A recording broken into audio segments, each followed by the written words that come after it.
Bom, a primeira vez vim porque foi quando comecei a pensar em escrever o livro. Depois fui-me apaixonando por isto e a certa altura comecei a vir passar o Natal. E quando vinha passar o Natal, com os passeios, há percursos lindíssimos por aqui por trás, com os miúdos, comecei a perceber que me sentia cada vez melhor aqui.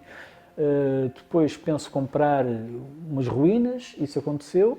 Pronto, e depois a partir daí é a evolução normal. Uns anos mais tarde começo a construir a casa, dá-se a pandemia e portanto dá-se de repente a coincidência de eu passar muito tempo fora de Lisboa, porque uma das minhas ideias foi mesmo fugir de Lisboa para proteger a mãe.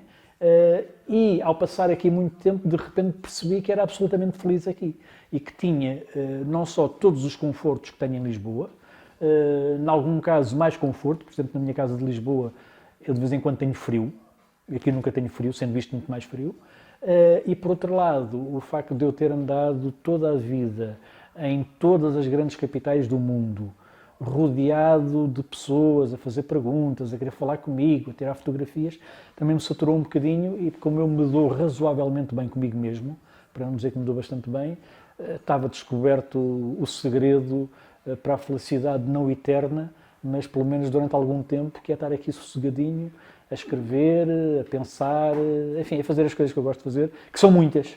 Portanto, eu tenho muitos interesses, eu quando digo que me dou bem comigo mesmo, é porque tenho tanto interesse que não tenho tempo para me aborrecer. Eu não consigo aborrecer-me a mim mesmo, porque tenho sempre coisas para fazer. E, portanto, isto é para onde eu venho definitivamente, assim que parar completamente de trabalhar, com a certeza de que nunca me vou arrepender da decisão. Eu já há muito tempo muitos anos, que me sinto fascinado pelo produto puro. E por isso, eu, nos meus cozidos, que começaram em 2004, salvo erro, os meus 3 cozidos anuais, eu desde 2004 que ponho o nome da Maria Peixeira, da Joaquina não sei de quê, do Zé das Dores, e digo, este foi o que fez o chouriço A, o chouriço B. E, portanto, aquilo que eu procuro é uma autenticidade que ainda não esteja conspurcada por modernismos. Modernismos no sentido de modernices. Modernice é um termo para mim que não é agradável. Esta pureza que eu consigo encontrar aqui é evidente que ao pegar num produto que tem cheiro, tem textura, tem som, é evidente que temos que cozinhar de forma diferente. Temos outra forma de cozinhar. Começamos a pensar que não quero destruir o produto através da cozedura, quero de alguma forma sublimar. Não é aquela conversa tão comum dos meus queridos colegas cozinheiros do amor pelo produto. Isso é uma coisa, é como o amor pelo cliente, é todo esse tipo de lugares comuns, é algo que a mim não só não me convence, como só me dá vontade de rir. E portanto eu não amo produto nenhum, eu se amasse o produto, nós hoje fizemos um galo, tinha cozinhado o galo ainda vivo, que era para não lhe tirar penas, para não o estragar, não é? Não, mas eu quero tratar o produto de forma a que aquilo que foi a vida dele, enquanto animal ou vegetal, seja de alguma forma percebida por quem vai comer e que diga assim vale a pena. Tive que matar, é um facto, mas o resultado é extraordinário. Portanto, é uma homenagem também ao produto, mas mais do que ao produto, é uma homenagem às pessoas que possibilitam ter este produto. Nós, citadinos, eu sou lisboeta, como sabem, nós, citadinos, temos muita imagem de que as coisas aparecem. As coisas não aparecem. As coisas dão um trabalho extraordinário. Nós, há bocado, estávamos ali a olhar para vacas, que estão ali a pastar nos lameiros. Quem tem vacas nunca na vida teve férias. Só vai ter férias quando deixar de ter vacas. E, portanto, não tem fins de semana, não tem horas. Ontem era 11 da noite e ainda me aparece aqui a Rosa a bater à porta porque viu luz, tinha acabado de largar as vacas. Portanto, é uma vida absolutamente terrível e esta gente tem que ser valorizada. Como é que valorizamos? A única forma que eu tenho de valorizar é quando consigo comprar-lhes o produto e pagar-lhes de forma justa.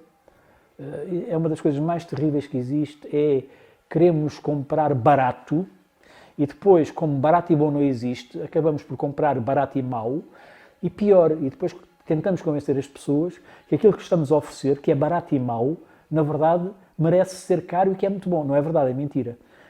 Para ter bom, nós temos que conhecer as pessoas, temos que falar com elas.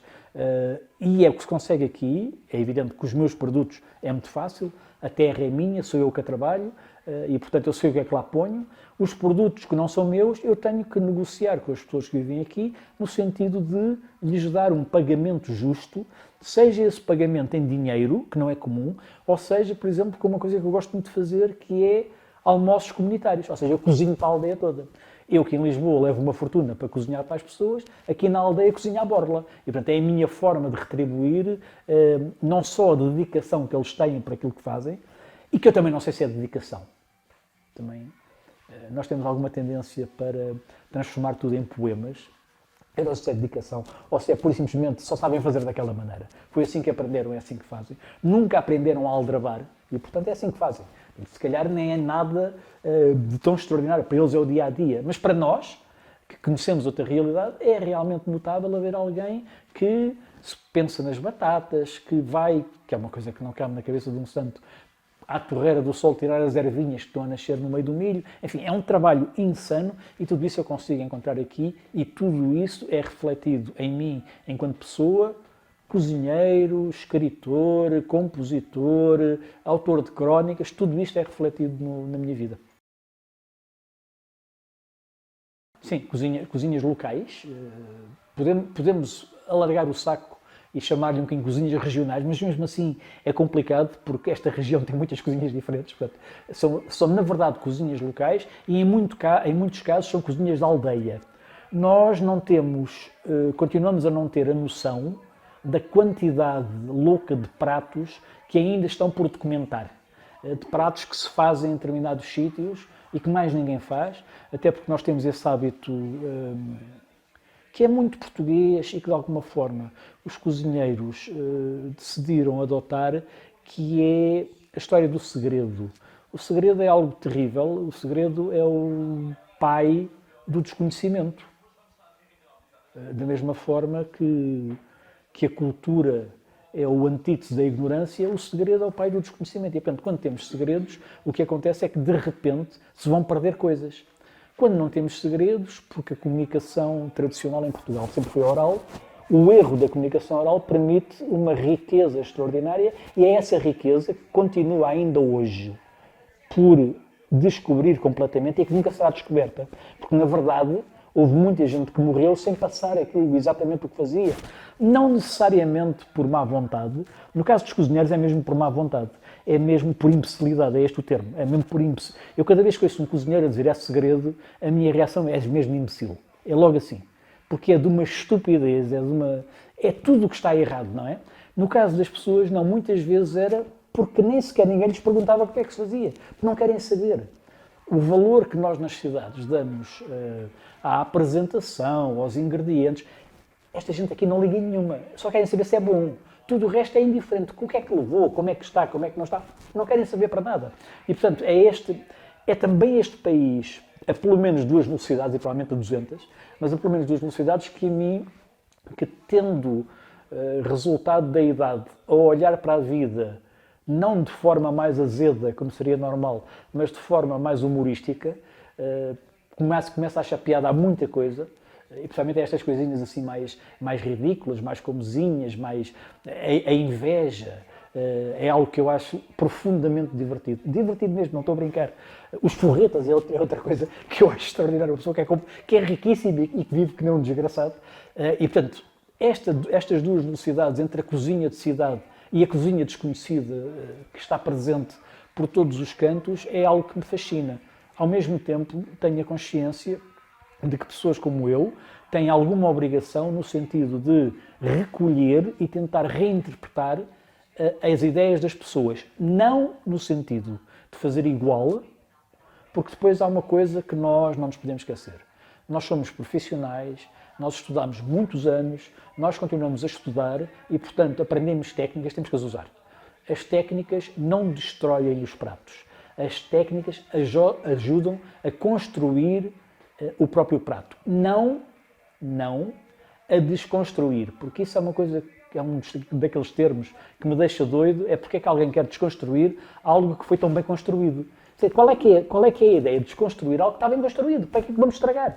Não é desconstruir, é reinterpretar e dizendo sempre isto, se formos capazes. Isto é o prato do A, do B ou do C ou desta aldeia e esta é a minha visão sobre esse prato. Não estou a tentar replicar, não estou a tentar copiar um Picasso. Olhei para um Picasso, inspirou-me e estou a fazer uma pintura com base nele, mas uma pintura nova. Sim, a questão fundamental é o prazer. Uma das primeiras definições da minha cozinha há muitos, muitos anos, ainda antes da York House, é que a minha cozinha era a cozinha do prazer. E houve logo quem perguntasse se eu ia abrir uma casa de prazer. Assim, pois, porque não? É a cozinha do prazer. Eu quero que as pessoas, ao comerem, fiquem satisfeitas. Conheço e conheci ao longo destes anos todos, nas minhas viagens pelo mundo, praticamente todos os restaurantes com 3 estrelas Michelin do mundo. Tive algumas experiências fabulosas e tive outras terríveis. As terríveis aconteceram sempre nos sítios onde a estética se sobrepôs ao prazer. Onde aquilo que contava não era o sabor, mas era a montagem. Não era a textura, mas era o contraste. E, portanto, quando de repente invertemos completamente aquilo que para mim é o papel de um restaurante serve para as pessoas saírem, para mim, satisfeitas, e satisfeitas em todo o sentido, a cozinha perde o sentido. Ou seja, eu preciso que a cozinha seja uma cozinha com muito sabor. Como é que isto se consegue? Bom, consegue-se utilizando métodos corretos, consegue-se utilizando as técnicas que nós aprendemos ao longo dos anos, mas consegue-se, acima de tudo, mais uma vez, só se consegue se o produto for muitíssimo bom. E, portanto, cozinhar, para dar um exemplo comezinho e fácil de entender, cozinhar uma cabidela, um arroz de cabidela, com frango do campo e sangue, que vem dentro de um saquinho, e o frango é comprado no supermercado. E cozinhá-la na perfeição. E cozinhar com a mesma perfeição e repetindo passo a passo, se eu fosse capaz e eu não sou, porque depois começo a ficar inspirado pelo que estou a fazer e começo a alterar, mas repetindo passo a passo, como uma galinha daqui da Rosa, que foi morta ontem e que andou a vida inteira à solta, só um cego, surdo, mudo e sem língua é que não percebe a gigantesca diferença. Sim. Embora eu não sou um grande exemplo, eu acho que sou um muitíssimo bom professor para alunos muito bons. Não tenho qualquer paciência, ou seja, eu não sou um professor. Se me aparecerem badamecos, ranhosos, mal-educados e desinteressados, eu sou o pior professor do mundo. Nem os quero lá. E, portanto, eu só sou bom quando estou a lidar com pessoas boas. Mas aí tento realmente ser muito bom, tento ser cada vez melhor. E, portanto, eu gosto muito de ensinar. Tenho a sorte de... É um bocadinho resultado do curso bastante elitista em que eu estou. Portanto, eu dou aulas em inglês, dou Culinary Arts, e isto cria logo um filtro muito grande sobre o tipo de pessoas que aparecem, porque é preciso ter o 12º pronto, há várias coisas. Eu tenho muitos licenciados e, por outro lado, os alunos candidatos à Escola de Lisboa, normalmente a primeira coisa que perguntam é se vão ter aulas com o chefe Nuno Diniz. E, portanto, há uma própria procura dos alunos que querem ter aulas comigo. E é evidente que, a partir daí, o meu trabalho está muito simplificado, porque eu estou quase a ser o Buda, a ser adorado por uma multidão de crentes, não é? E, portanto, é muito mais fácil. Dito isto, gosto muito de dar aulas, diverto-me muito de dar aulas, preparo-me muito bem para as aulas, menos para as teóricas, e vou já dizer porquê. Eu, as teóricas, é um bocadinho como as entrevistas, gosto de começar a falar e nem sequer sei do que é que vou falar. E, portanto, repentinamente mudo de tema e posso falar do sexo dos anjos e posso falar da política e falo de cozinha, mas as práticas eu tenho muito cuidado no sentido de que cada aluno que sai de aulas comigo, e não é brincadeira que são 7 horas de enfiada, sem parar, eu não faço intervalos, diga... Era isto mesmo que eu queria. E isso eu quero. Eu quero que as pessoas saiam absolutamente rendidas à mensagem que foi transmitida. Se a pergunta é a maior parte, claramente não. Não. Não e não. Existe uma pequenina parte, muito pequenina parte, que tem conhecimento, mas estamos a falar de uma ínfima parte. tem conhecimento suficiente para transmitir, para ensinar, para compreender, para apoiar, para entusiasmar. É de fazer isto tudo. Porque liderar com gritaria, liderar com violência, liderar estilo aqueles programas de televisão em que toda a gente é insultada, não resulta, é impossível. Liderar por medo é impossível. E, portanto, temos que mostrar a quem está à nossa volta que, em primeiro lugar, somos muito sólidos naquilo que fazemos, estamos muito seguros do nosso conhecimento e estamos sempre encantados por poder passá-lo a alguém. E é isto que eu acho que faz a diferença. Não é a realidade em Portugal, obviamente que não é.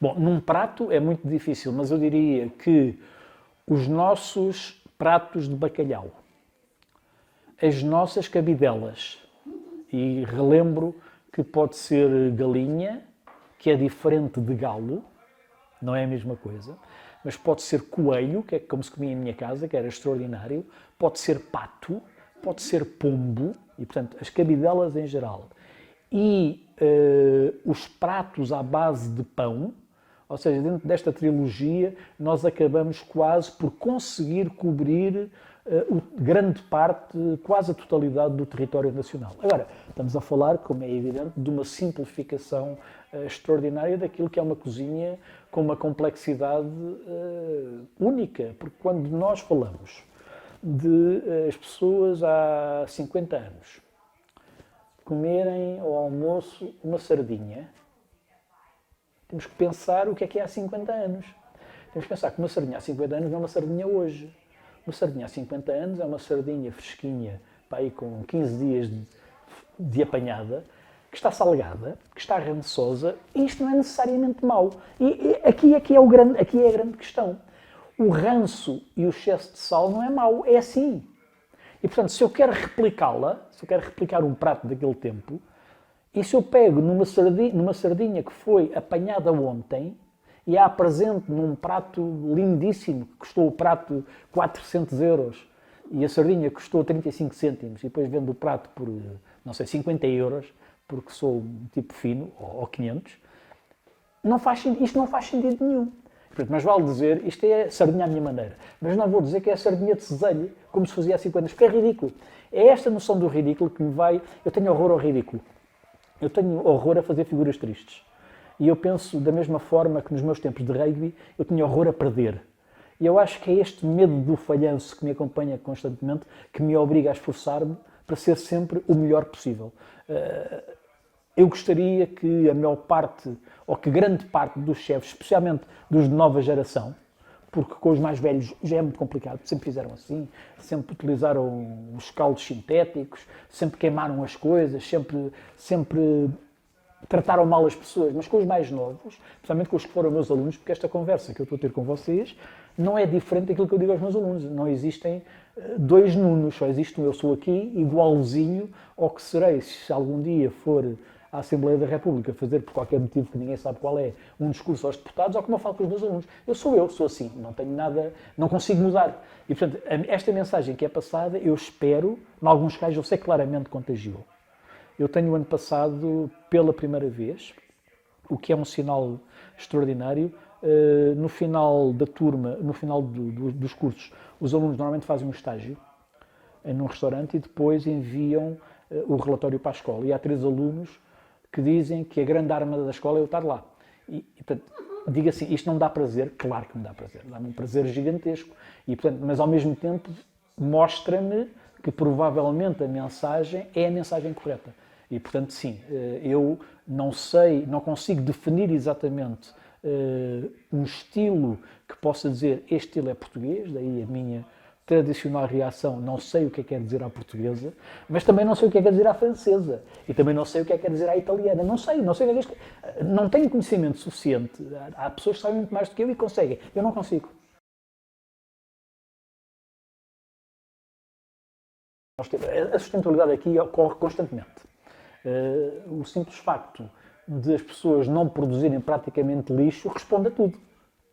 Porque as pessoas têm animais, tudo o que é restos da casa tem 2 destinos, ou a horta ou o porco. Ok? Mas depois temos, aqui, para mim o exemplo mais acabado de sustentabilidade é o ciclo do centeio, que é uma coisa que me fascina. Quando eu descobri aqui, fiquei absolutamente fascinado. O centeio é semeado, aqui, ali embaixo é um campo que tem centeio e depois tem milho, e anda sempre nisto. O centeio é semeado, cresce, quando atinge aí meio metro é cortado e é dado às vacas, porque ele depois vai voltar a crescer. Depois cresce, acaba por dar pão, como eles chamam, dá pão, e quando dá pão, que é o cereal, é cortado. Normalmente à volta de maio, maio, junho, é cortado. O que é que acontece a seguir?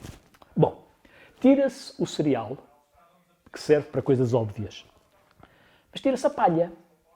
A palha vai servir para colocar dentro de colchões, colocar dentro de almofadas.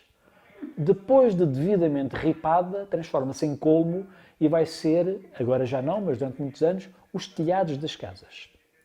Quando sai dos telhados das casas, porque começa a ficar estragado, que é uma vez por ano, vai direitinho para as cortes, que são os estábulos das vacas, e passa a ser a cama da vaca. A cama da vaca, que é onde a vaca vive, a vaca faz cocó em cima da cama. De 6 em 6 meses os estábulos são limpos e a palha com cocó, que se transformou em esterco, regressa à terra, onde se vai transformar em centeio.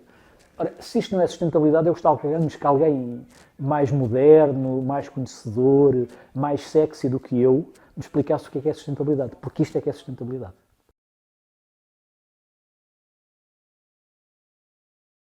Sim, claramente, é evidente. Eu quando escrevo, quando cozinho, quando componho e quando falo, continuo a fazer a mesma coisa. Ou seja, estou a mostrar quem eu sou, estou-me a inspirar a mim mesmo, estou a tentar ser melhor e, portanto, tudo isso faz parte do meu trajeto enquanto pessoa. É algo que eu penso que me acompanha desde muito, muito cedo. Como o à vontade a falar é algo que nasce connosco, não vale a pena, quem não tem jeito para falar, não tem jeito para falar, por muito que estude não vai conseguir, mas que é resultado depois, à medida que vamos sabendo, que vamos fazendo e que vamos conseguindo, a minha tendência não é ficar aconchegado no meu cantinho, é eu quero saber mais. Eu quero saber mais, eu quero saber mais, eu quero saber mais. E daí eu estou, por exemplo, aqui está um bom exemplo, eu tenho aqui um livro chamado Viti, Vini, Vici sobre vinhos. Por baixo tenho a Carta Gastronómica de Viseu, depois tenho os chás dos congressos de Vilar de Perdizes e, portanto, ali tenho um livro sobre a PIDE e um livro sobre a máfia e, portanto, é esta multiplicidade de estímulos que contribui para que existe não várias pessoas diferentes, mas uma mesma pessoa que faz várias coisas, mas que se algum dia alguém se desse ao trabalho, e ninguém vai dar, obviamente, de tentar perceber o que é que ele fez durante a vida e conseguir encontrar uma linha de coerência em tudo, nomeadamente no sentido de procurar originalidade, de procurar, obviamente, algum grau de sofisticação, é um facto, de ter algum orgulho, provavelmente exagerado e pecaminoso, no seu próprio conhecimento, mas enfim, são defeitos que todos nós temos. Eu tenho pelo menos a vantagem de ter uma claríssima noção dos meus defeitos e de dizer sem qualquer problema que não tenho nada contra a lascívia e a luxúria, por exemplo. A ceia de Natal é algo muito citadino. As pessoas aqui não têm tempo para ceias de Natal. Não têm tempo para estar, como eu estive, 3 dias a preparar uma ceia de Natal.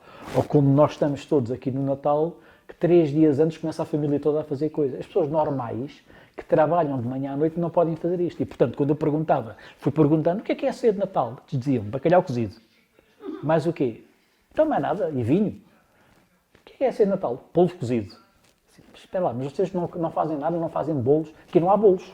Aqui ninguém faz bolos.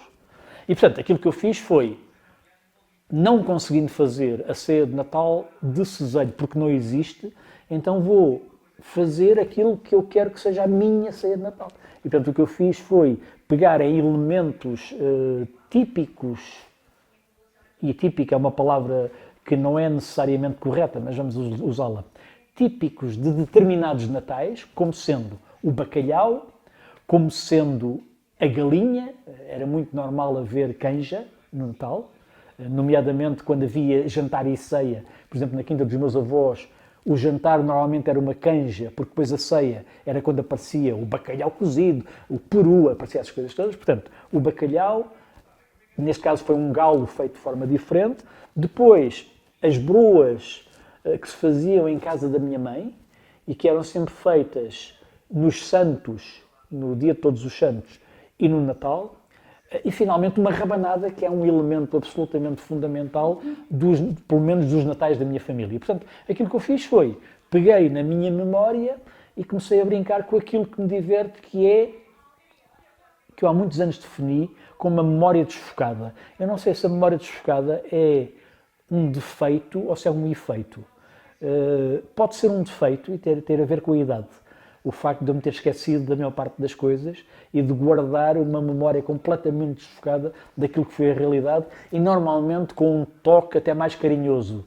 Não é que eu tenha mais memórias, felizmente cheguei a esta idade com quase 63 anos e quando perguntarem o que é que me correu mal na vida, eu não consigo responder coisa nenhuma, porque felizmente nada me correu mal até agora, mas tenho momentos de profundo prazer durante a vida. E eu acho que a memória desfocada é um bocadinho ir buscar esses momentos bons e transformá-los em algo ainda melhor. Portanto, esta ceia de Natal anda entre a memória desfocada e outra coisa que me diverte muito, que é a criação de novas memórias, ou seja, é eu memorizar algo que nunca existiu. Estou-me a lembrar de algo que nunca aconteceu.